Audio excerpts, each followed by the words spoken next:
अवस्था सम्पूर्णलाई एकदम हृदयदेखि नमस्कार छ। जुन पछाडि तपाईहरुले देख्नु भएको तस्बिर सायद नेपाली जनसंख्या मध्येमा सबैले पनि चिन्नुहुन्छ होला मलाई। उहाँ कुन व्यक्ति हो, कस्तो खालको व्यक्ति हो, कहाँदेखि आउनु भएको हो भन्ने कुरा सबैलाई एकदम क्लियर थाहा छ।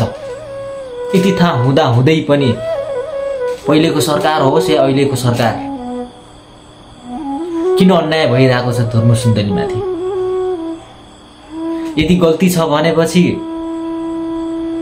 सजाय देऊ, यदि गल्ती नै छैन भनेपछि किन तर्पाउँछौ यसरी। तरपाई मार्नु भन्दा कि एकैचोटी मार्देऊ, सबैको टन्टा साफ हुन्छ। कि न्याय देऊ सरकार, कोही माथि यति ठुलो अन्याय पनि गर्न तिमीलाई छुट छैन।